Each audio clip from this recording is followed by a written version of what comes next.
Hello, everyone, and welcome to another episode of Into the Hive Mind.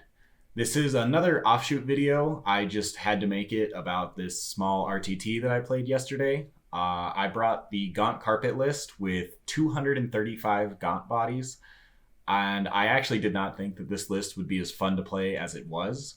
I've played with 120 bodies before, but this list just takes it to the extreme and really takes that ninth edition mission set and takes total advantage of it. The list does not shoot or charge, which I kind of talked about in that first Adaptations of the Hive video I made. But you're playing a game of chess while your opponent's playing Warhammer. And despite that, it's a surprising amount of fun, even though I was just putting models down, moving them, and picking them back up again. The nice thing about the list is if you're known for having really bad dice, then this list is for you, because you can't roll bad if you don't roll dice in the first place.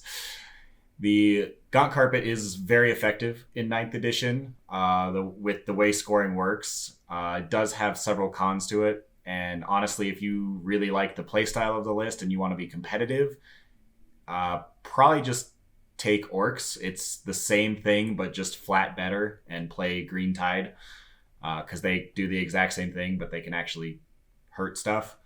The biggest downside of this list is that it has zero punch to it. But the glory of the list is it doesn't need it.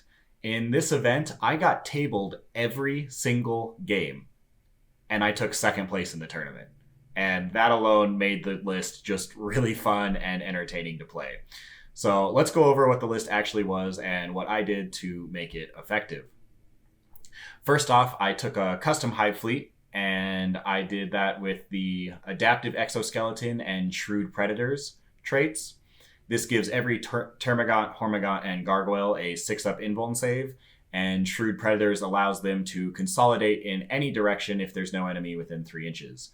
I use Shrewd Predators a little bit, but honestly, I think I'd get more use out of either Hypermetabolic Acceleration, which allows you to reroll those advance rolls, or Spore Mist Spines, which allow you to advance even when falling back. Personally, I think I'd probably go with the Hypermetabolic Acceleration as the most effective one.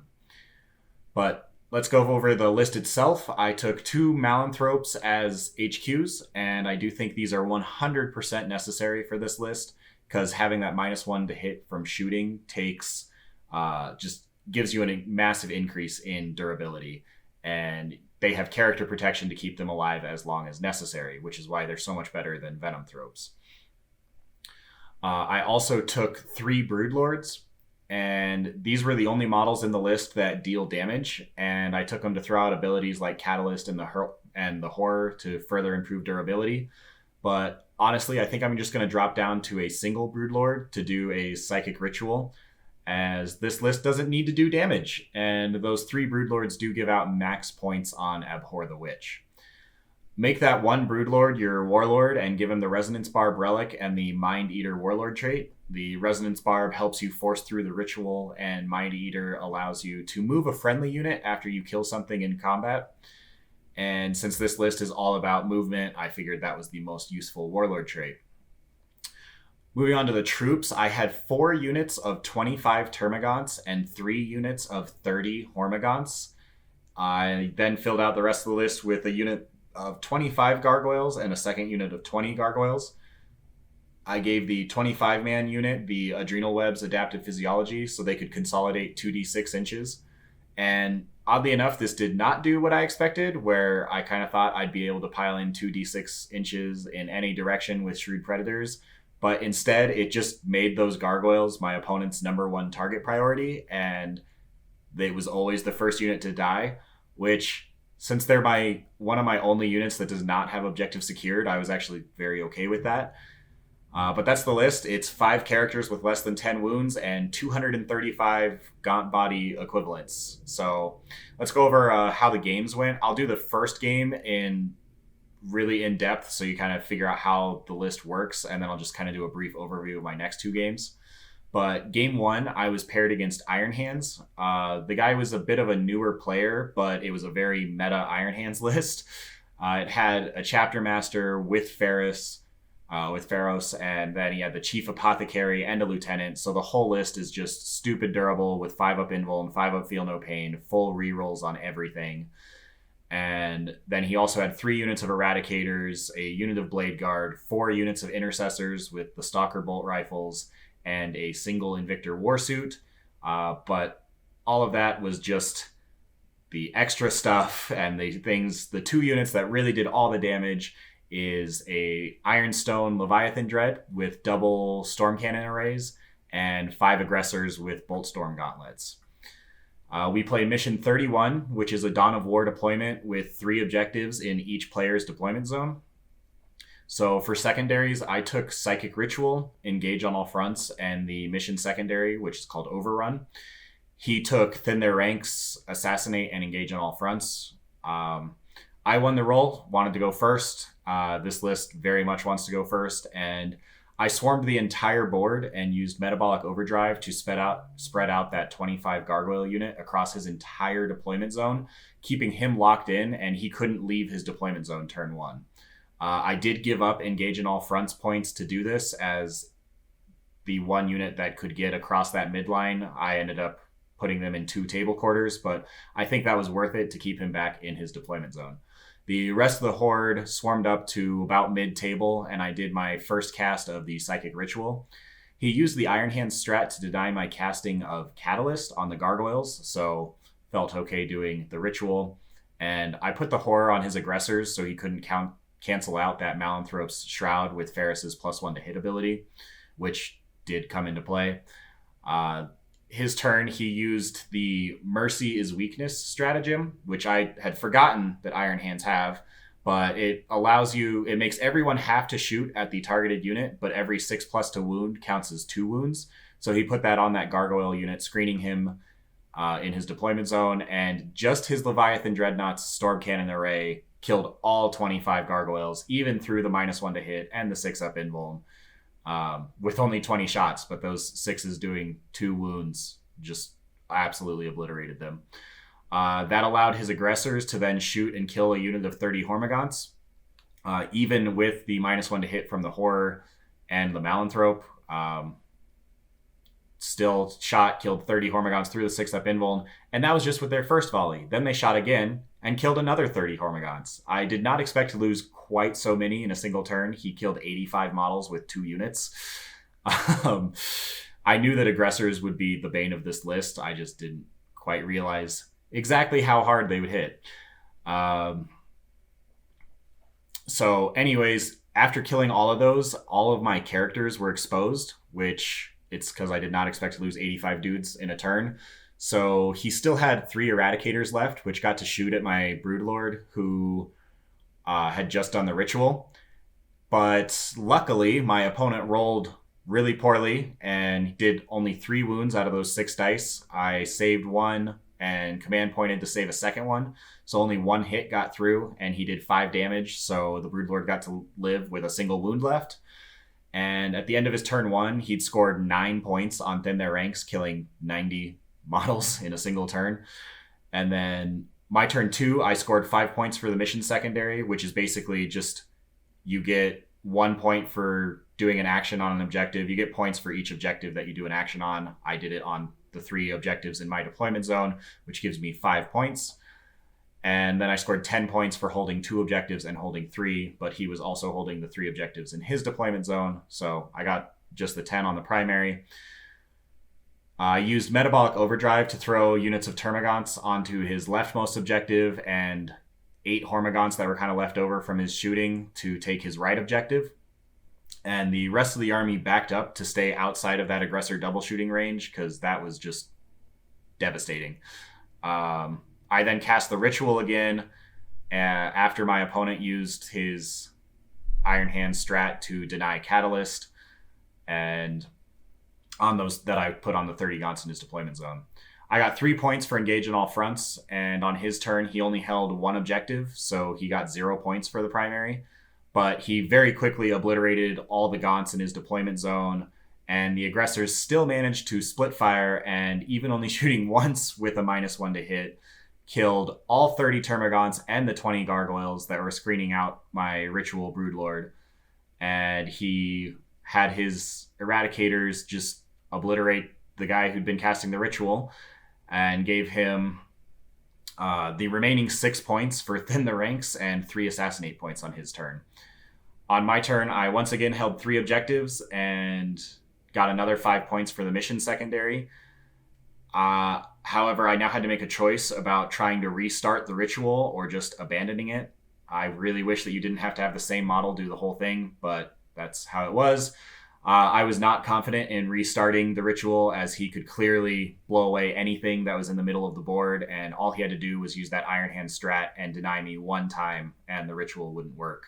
So I abandoned the ritual and decided to try to cut down on his firepower. I basically moved the small remainders of Gaunt squads onto his objectives again to just prevent him from getting any primary points, while I used my remaining 2 Broodlords to just charge into him and tie stuff up. I killed a bunch of intercessors and then piled into his Eradicators. This got me 3 more engage on all fronts points, and on his turn 3, he once again only had 1 objective, so he got 0 primary points. He moved his Invictor Warsuit into my left flank to start attacking my home objective, to finally get him his first 2 engage on all fronts points, and then the rest of his army cleared out the Broodlords and everything in his territory, so he got 6 more Assassinate points in addition to those 2 engage on all fronts. On my turn, I once again held 2 and 3, but not more, because he had taken his 3 home objectives back. And then I scored the remaining 5 points on that mission secondary and maxed that out. I then decided to abandon my home objective on my left flank and metabolic overdrived onto his objective instead to take it away from him, which worked. So on his turn, he finally held 2 objectives and got his first 5 points on the primary. But then he killed every single thing in my army except for a Malanthrope and 2 Termagants. He scored 3 points for engage on all fronts and 3 more for assassinate. He then realized that those 2 Termagants are objective secured, which still gave me that objective. Again, he was kind of a new player. So once I started scoring my turn, telling him I had 2 objectives, so I got 5 points, he asked if he could use his last 3 command points to fight twice with his Eradicators. I allowed him to do it, and he did kill those 2 Gaunts, leaving me with only the Malanthrope left, so I only held 1 objective, which gave me 0 primary points. I couldn't score anything else, so I just passed the turn, and he got 15 on primary for holding 3 objectives and holding more objectives. And then he tabled me, giving him that last 3 points on assassinate and another 3 for engage on all fronts. And this left the final score to him winning 68-63. It was a very hard-fought game that, honestly, I easily could have won if I'd just been a little smarter about the ritual. Either just hiding my Broodlord out of line of sight, which looked possible, but it was iffy enough. I didn't want to try it against a new player.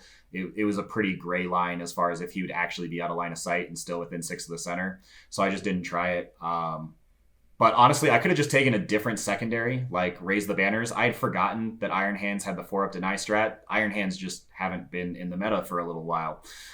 And so I just totally forgot about that. And if I'd taken Raise the Banners and just had that on my 3 home objectives, I would have won the game. And we would have tied anyways if he hadn't fought twice with the Eradicators, and that's going away with the new book that comes out next week. So overall, I mean, with the new Marine book not allowing aggressors to shoot twice and only assault intercessors being able to fight twice, this matchup suddenly swings in huge favor of the Gaunt Carpet. But I did lose that game by 5 points. But anyways, that's just kind of how the list works. So now kind of a briefer overview for game 2. It was against my teammate Colin and his orcs. Now, Colin went to Iron Halo with me, and he did pretty well. He proved that mech orcs are still very much a viable army. And again, I'll just do a quicker recap on the game, but I won first turn, and I swarmed forward with the gargoyles locking him in his deployment zone again. And this time there's only 5 objectives, so me controlling the 2 in my deployment zone plus the 1 in the center meant that I scored 45 primary points really quickly. I had all 45 by the top of turn 4. And Colin could only score 5 points per turn for controlling 1 of the objectives in his deployment zone, as I was constantly throwing squads onto his other objective, taking it away from him. And the mission secondary was control the center and your opponent's objective for 5 points at the end of your turn, and I also maxed that by turn 4. I was able to force through the ritual, just constantly rolling higher than his Weird Boy's ability to deny. But his list was devastating to the army. He tabled me on the bottom of turn 4. But by then, I'd already scored 45 primary points and 40 secondary points, only missing 5 points on Engage on All Fronts. He scored 35 primaries and maxed out Thin Their Ranks and Deploy Scramblers. So he got an impressive 13 points for Engage on all fronts as well. This left the overall score as me winning 95 to 83, despite me being tabled on turn 4. And then game 3 was against another friend who was playing Deathwatch, which is probably the worst possible matchup for this list, as he has Mass Stormbolters with full rerolls, and alongside his 2 Watchmasters and 2 Eradicator units, which Deathwatch have that stratagem allowing them to target Synapse creatures even though they're characters, and that really hurts this list. Normally it's not much of an issue, as most of my Synapse comes from Hive Tyrants, but with this list it's only Broodlords and Malanthropes who rely on character protection, so that strat is really scary. We played mission 33, and I once again won the roll to go first, which was huge because my opponent's entire army was in 3 drop pods. So since I got to go first, I just threw the whole list forward, swamped the entire board, got 3 points for Engage on all fronts, and solidly locked down 4 of the 5 objectives. On his turn, he could only bring in his drop pods in his deployment zone, and even then it had to be like the back half of his deployment zone. He brought them all in anyways because he kind of had to. He only had 2 units of Eradicators and some Terminators on the board. So he brought in all his drop pods, and those Stormbolters really hurt. He blew away 80 Gaunts and then used the strat to have his Eradicators kill my Broodlord who had Catalyst. He just didn't want me to have that Feel No Pain. And on my turn 2, I was able to do a second ritual and basically then hide that Broodlord out of line of sight. This table allowed me to do it much easier, and hiding from that Eradicators using that strat was very much necessary. So cast the ritual, hit out of line of sight, and grabbed 3 more points for Engage on all fronts, and took that 4th objective back, leaving him with only his 1 objective again. And on his turn 2, he killed like another 80 or so Gaunts, used that strat to snipe out a Malanthrope, leaving my entire right flank without Synapse. And then my turn 3, I basically had 11 remaining Gaunts that I could throw on that 4th objective and throw out my other Broodlord who is not doing the ritual into his table quarter to get the 3 Engage on all fronts points. And then I completed the ritual. And on his turn, he killed everything in my list except for 2 units of Gaunts on my backfield and the Broodlord who just finished the ritual.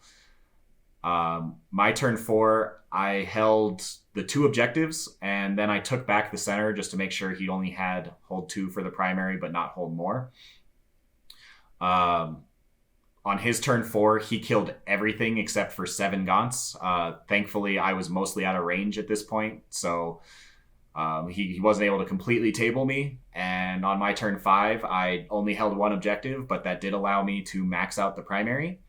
And because I'd maxed the ritual and the mission secondary, as well as getting 9 points on Engage on all fronts, he did table me turn 5 and got 35 primary points with max Abhor the Witch and max mission secondary.